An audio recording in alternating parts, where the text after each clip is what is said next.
Welcome to the Northern Business Podcast. Each week we'll be talking to people active in business and the economy about the big issues driving growth in the north of England. We're sponsored by Virtue Motors, one of the UK's largest motor retailers. Check out its website at virtuemotors.com. I'm Graham Robb, owner of Recognition PR. We help scores of businesses promote their products and services, and some are featured on this podcast. Make sure you never miss an episode by subscribing on YouTube or wherever you get your podcasts. Guests, well, both of our guests today are down the line, and we have Gillian Howard, an employment law specialist and the author of Secrets and Lies, Tales of an Employment Lawyer. And she's been quoted in some of the publicity materials as being a Rottweiler with a handbag. She certainly doesn't look like a Rottweiler. She looks like a very pleasant person, and we'll hear more about her book and her experiences in a moment. And we've also got Stephen Wright, Managing Director of Thorite, an air and fluid power specialist based in Bradford, Yorkshire. And later, my colleague Joss Haverkin will be talking to Fergus Laird. Fergus is from Naylor's Gavin Black and president of the Commercial Property Network, and he'll be talking about his recent award successes and how the UK's commercial property market is faring. So first of all, let's welcome our guests down the line. Hello, Gillian. Hello, Stephen. Hello. Yes. Hello, Graham. Good afternoon. Well, first of all, I'm going to start with Stephen, if that's all right, because we want a temperature check of business. And your business is over 40 years old, is that right? How long has it been going? The business has actually been, I've been in the business for 40 years. The business is actually dates from 1850. Oh, wow. So that's old. Tell everyone what it does. Let's start with what the business does. So we're a distributor of compressed air and pneumatic products, but we also, a growing part of the business is actually our systems division, which builds equipment. So we're taking people's problems and making them into solutions, essentially, in the compressed air, pneumatic and electric automation arena.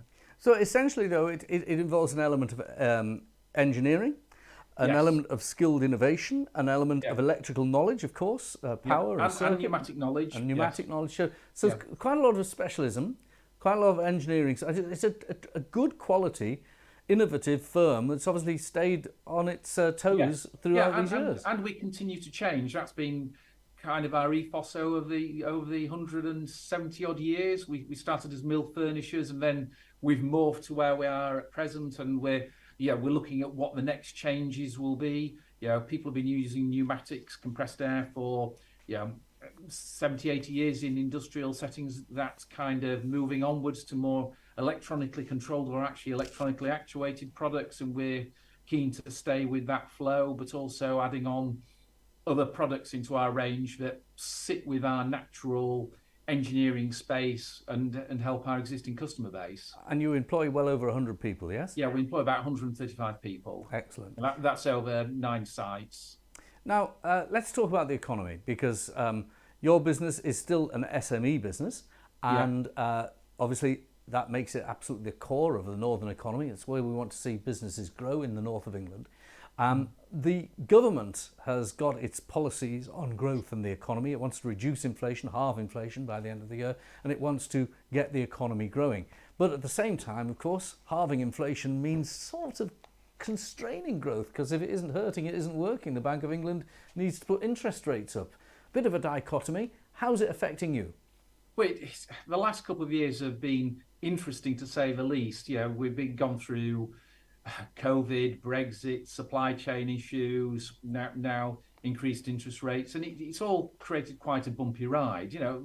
That's not to say there's not growth. There is still a bit of growth, but you've got to really work hard at it. And over the last 12, 18 months, supply chain issues have been what I've started to describe as a whack-a-mole kind of scenario. Yeah. You end up with one problem, you sort it, and then you move on to the next one, and it feels never-ending. And I have to say, our problems now our challenges seem to be around things which you might actually put back at Brexit again, getting products into the country speedily, whereas 12 months ago you couldn't work out whether that was a COVID or a Ukraine war or whatever type problem. That the problems now we're sort of seeing seem to be around just sheer shipment issues of getting things in, and creating a dialogue with our customers to make sure that they're happy with what we're able to deliver is really the challenge of the moment. And how are you feeling about staff and staffing and recruitment? Do you have, because there are many businesses like yours that do have difficulties attracting skilled and Yes, and non-skilled staff? that is still a big problem, attracting quality staff, people with technical knowledge, people with the motivation, frankly, to work in a fast-paced business like ourselves. And it's one of the classic engineering businesses where we've got an aging workforce and we're trying to backfill. We've operated an apprenticeship scheme for the last 20 odd years whilst I've been running the business, and that helps us, but it doesn't create the full solution. We've got to have better educated people coming into business, full stop. And I would say, just you talked about government plans. One of the things that they keep sort of back railing on is industrial strategy. We had an industrial strategy that was canned, and I know business organisations like Make UK are trying to push them to have an industrial strategy again. Absolutely, and Make UK were on this programme just a few weeks ago saying that they wanted the industrial strategy to be actually statutory. Yes, you can have a Royal Commission statutory yes. net zero, you can have a statutory industrial strategy. Right, yes. That was the argument from Make UK. Yeah. Whether that, I've seen that paper, I think it's a really good paper. Whether that's the right way forward, I don't know. But having an industrial strategy would really be a starting place to help manufacturing businesses grow and understand what the direction of growth should be. But you know what's best for your business, don't you? And clearly what is best is to have the right level of recruits, and the starting point, the feedstock of what's coming through the door doesn't always, from manufacturers like yourself, suit you. You want people who, what kind of skills are missing from the feedstock that come through the door? General industrial engineering skills, in terms of the right sort of attitude to get things done, to focus on the job at hand rather than moving away onto other things. I would say, in terms of sales people, is always been a challenge for ourselves in getting the right people through the door who have the technical knowledge but actually have a sales skill to actually translate a customer's need into a solution. I talk to a lot of businesses like your own, and one of the things that the successful businesses have is a plan. And you sound like a man with a plan. I've got it jotted down here. I've not seen it in business recently. So you've launched a 30 by 30 campaign. Explain what that is. That's really to focus our staff on we're about 21 million at present. So by 2030, we want to be 30 million. And it's creating starting the conversation and the steps to get us there in terms of what products do we need to add, what customers do we need to be focusing on, how do we create the right solutions, and in creating a more granular step towards our targets, and saying and actually verbalizing that this is where we want to be, that we're not standing still and we're doing stuff. So in the last couple of years, we've moved into a new headquarters here in Bradford. We've refreshed our website. We've refreshed all our branches in terms of the trade counters and the warehousing, and the next big step is replacing our ERP system, the computer system that runs the business for us. And this is leading to an increase, because this 30 by 30 is to say to your staff, it's a measurable target and your customers that you're on a growth spurt. And I suppose that by putting it as a measurable target, numbers don't lie. You're either going to meet it or you're not. You actually are motivating people. Yes, that's right. And actually giving them stepping stones to how we need to get there as well. To say, well, we're going to do this, you guys need to do this, we'll do this next, and so on and so forth. Now, going to bring Gillian in, but before we bring her in, how do you find, you've had 40 years in business, I've had 35 years in business, how have you found the complexities of employment law and how it works for you as someone who manages and runs the business? It just gets more and more complex. You feel like you're having to step on glass all the time to navigate the right way through, making sure that you're doing the right thing for the business and the right thing for your staff. I get some of the stuff, but some of it just feels overblown. We talked about having freedom with Brexit, but frankly, Britain was the worst people for gold plating EU legislation, and we're in danger of doing that again. All right, that's a good point to bring.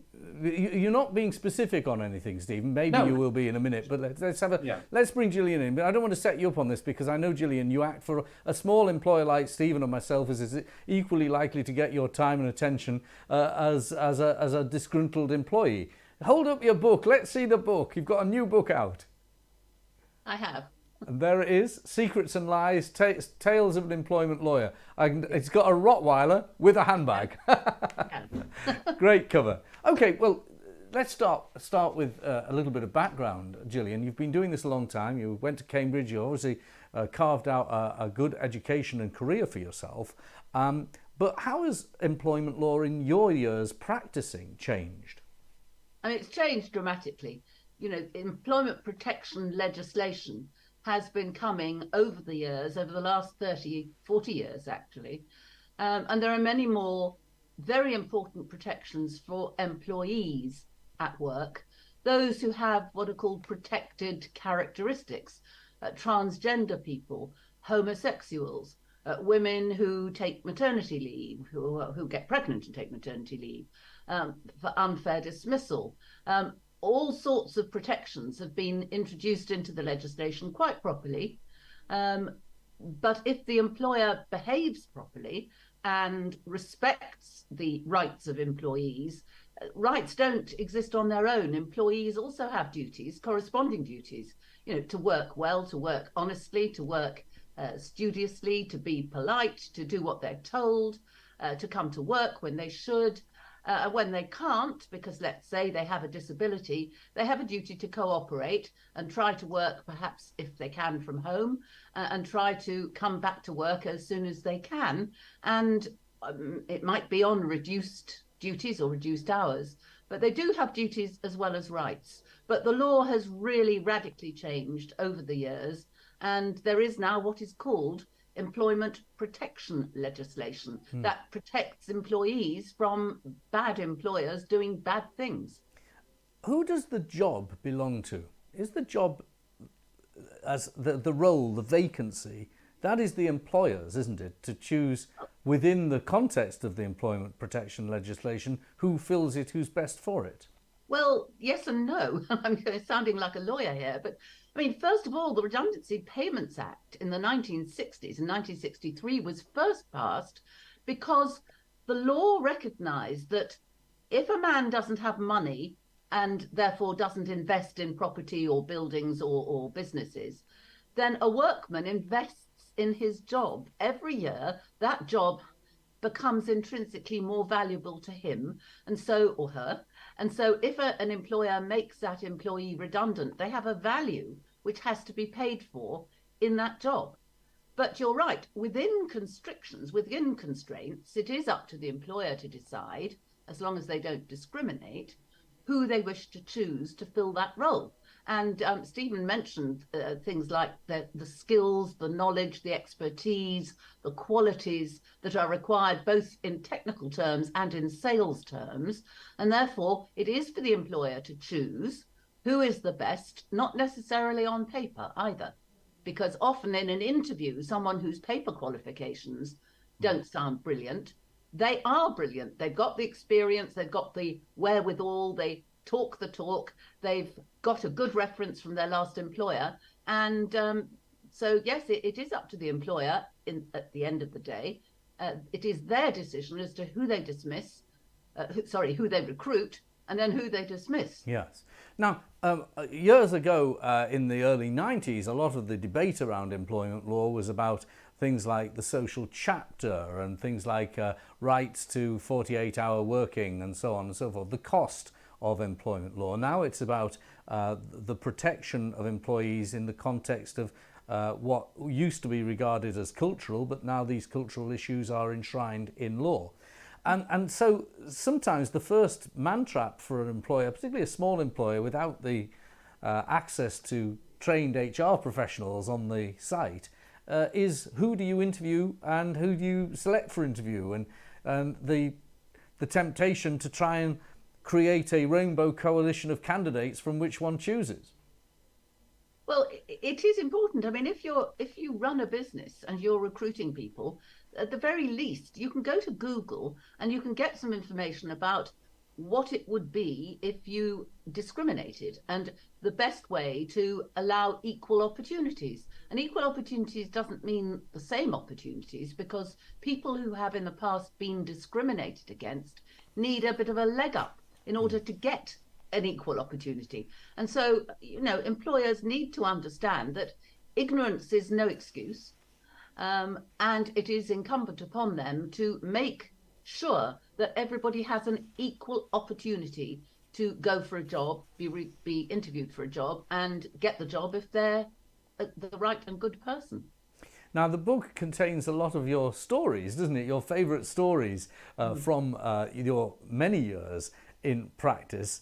Now, do stories and case law actually inform you in your day-to-day practice now? Is the case law fundamental to actually taking things forward? Oh yes, I mean quite a number of my cases went to tribunal, and some went to the Employment Appeal Tribunal, and some went to the Court of Appeal, and they lay down the decisions that the more junior courts have to follow, and employers and employees have to follow. So very much so, they create the law. We have, a system here of common law as well as statutory law, and the common law is where the courts make the law as they go along.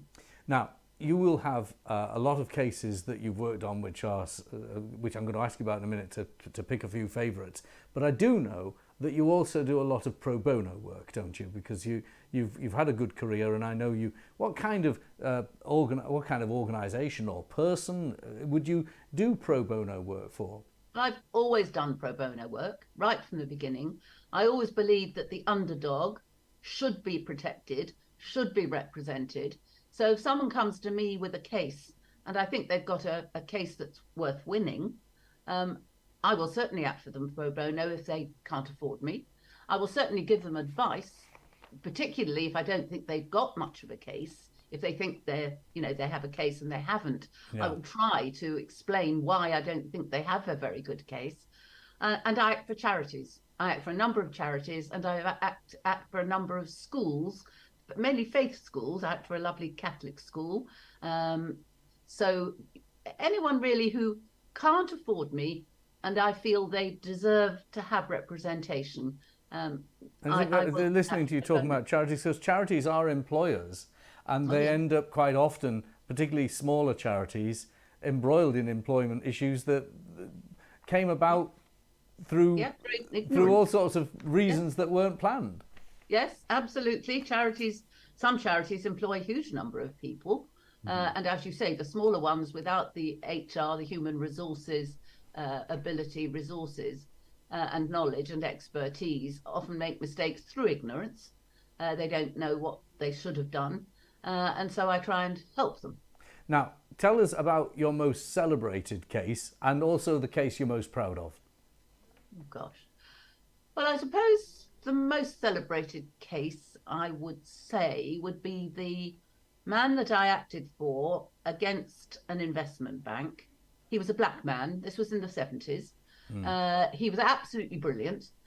He went up to be an equity partner. He wasn't made an equity partner. In fact, he then put in a grievance about not only racist things that were said to him, but also the fact that he didn't make equity partnership, and he was dismissed. We were offered a staggering sum of money in those days. Well, it still is, £250,000. Oh, it is, yeah. Settle. He said he was a trader by nature, by profession. He said, "No way, Gillian, I'm not accepting that." And I wrote him a letter to say, even if we win, and it's a big if, you won't get anything like £250,000 when if we win. Well, we did win. I managed to trap his boss into admitting what he'd said, which was that the part of the world where he would have been working, they wouldn't accept a black man at a partnership level. Oh. And the tribunal said to my client, "Well, how much have you lost not being an equity partner?" He said, "Well, I would have stayed for 5 years, Last year, the equity partners earned £2 million. So the judge said, well, 5 times 2 is 10. I'm awarding you £10 million. As we walked out of the tribunal, I said, you see, I was absolutely right. You didn't get anything like £200. So, I mean, I'm very proud of that. I suppose I'm also proud of Abigail's tale. Now, Abigail is, I'm still in touch with her, an absolutely wonderful girl. She's incredibly well, she's experienced, she's very well educated, she's a professional lady. And she was really, really badly sexually harassed at work in the most disgusting and vile way. And unfortunately, the bank that she worked for did not do a very good or thorough job. They dismissed her grievance. We issued proceedings in the tribunal.